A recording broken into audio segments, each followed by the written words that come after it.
Indonesia sebentar lagi akan merayakan hari ulang tahun yang ke-81. Dan kita sudah bebas dari penjajahan zaman kolonial Belanda dan Jepang. Tapi Indonesia belum merdeka dari koruptor, dari mafia hukum, ya, membasmi kemiskinan tidak pernah ada. Setiap ganti presiden ke presiden tidak pernah tahu masyarakat pengambil alihan kekuasaan itu apa sih hasil presiden sebelumnya dan yang sudah datang yang baru. Aneh memang, setiap presiden ke presiden pasti berubah aturan, ganti menteri berubah aturan, ngutang dan ngutang. Itulah Indonesia. Kalau saya ingat, kalau saya tidak salah, Republik Indonesia ini ibaratkan seperti di zaman Rasul dahulu, di zaman Nabi Ibrahim dan sebagainya. Contoh, Indonesia ini pajak tuh ada, ibarat di zaman Abu Lahab. Betapa jahatnya Abu Lahab kepada rakyat, itu dengan istrinya. Kemudian Korun juga seperti ada di Indonesia ini. Hartanya begitu banyak, ya, banyak sekali, hartanya banyak, uangnya banyak, berangkasnya besar, bodyguardnya banyak. Itu mirip sekarang kita itu. Jadi Al-Quran itu menerangkan zaman dahulu, zaman sekarang, dan akhir nanti kiamat. Nah, kita hidup di zaman sekarang. Mirip seperti Abu Lahab dan Korun. Abu Lahab mungkin menurut saya, mohon maaf, seperti pemerintah. Semua rakyat dipajakin. Kalau yang pajak masuk akal, tidak masalah. Jadi hidup Indonesia, Republik Indonesia hanya dari pajak. Jadi uang pajak dimakan oleh para pejabat, aparat, menteri, dan seluruh anggota DPR. Makanya Indonesia tidak maju. Karena apa? Walaupun kita berdoa, usaha dan sebagainya, Indonesia agama tidak mungkin. Allah itu sudah murka sama Indonesia ini oleh para pejabat yang korup, aparat yang korup. Ya, jadi ingat, para koruptor itu ibaratkan, saya sekali lagi, ibaratkan Abu Lahab dan Korun. Dia matinya laknat.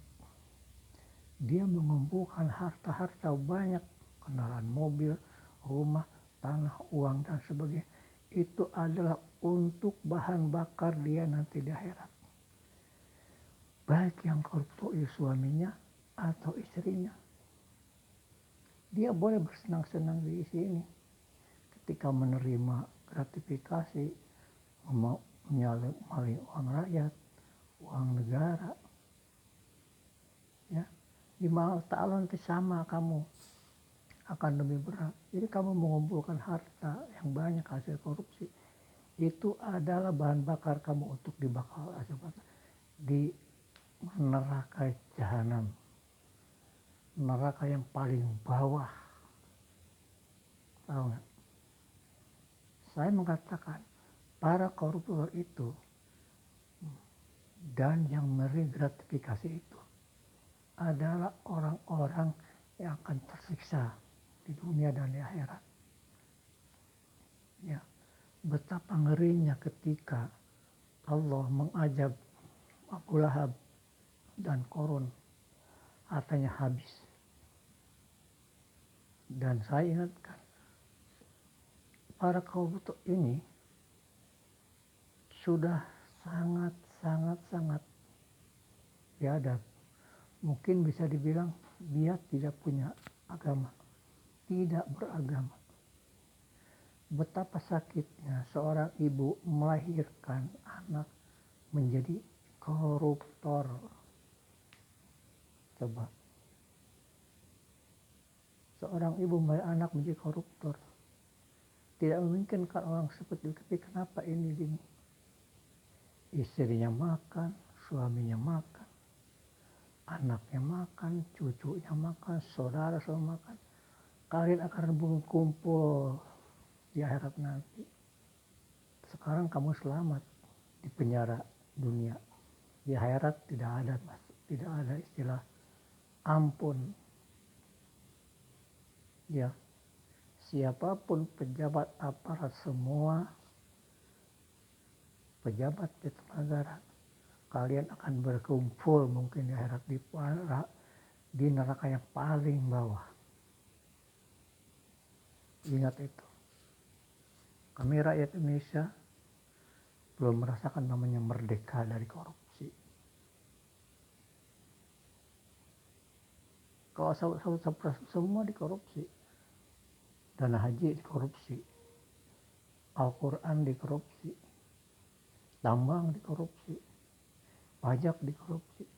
Tidak ada yang tidak dikorupsi, semua dikorupsi. Sampai makan untuk anak sekolah saja dikorupsi. Ya. Itulah Indonesia kenapa tidak maju.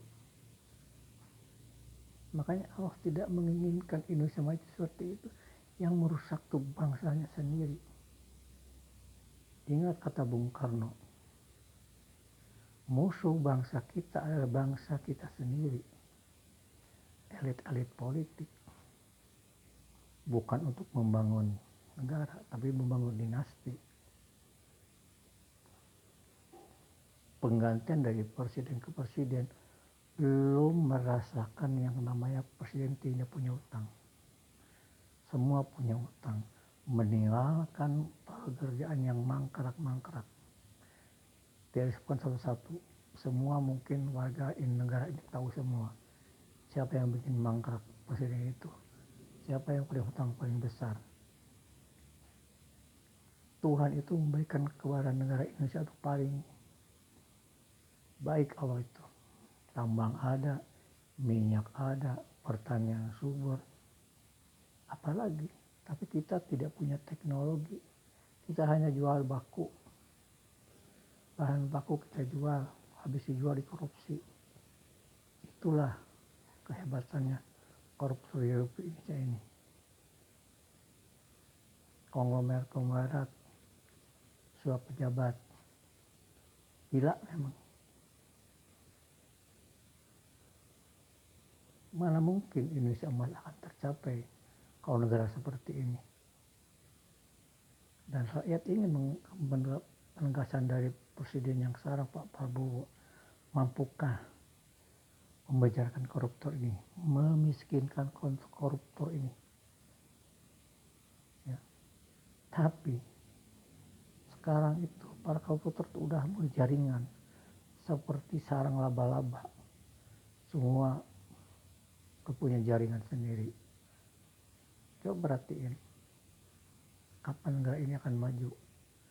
Orang sudah teknologi udah canggih.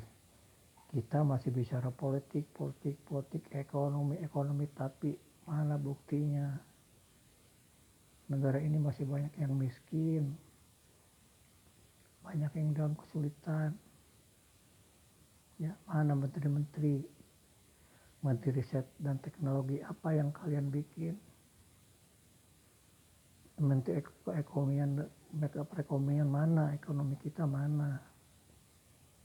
Mohon maaf, saya bukan nyanggung. Menteri yang saya lihat yang paling bekerja itu hanya Menteri Pertanian, Bapak Amran. Itu baru satu. Bagus. Bikin petani senang, bikin petani makan. Ya. sejelek apapun orang pasti ingin berbuat baik, tapi tolong perbaikilah negara ini, jangan hanya omong kosong. Sekali lagi, kita belum merdeka dari korupsi dan gratifikasi para pejabat. Terima kasih. Assalamualaikum warahmatullahi wabarakatuh.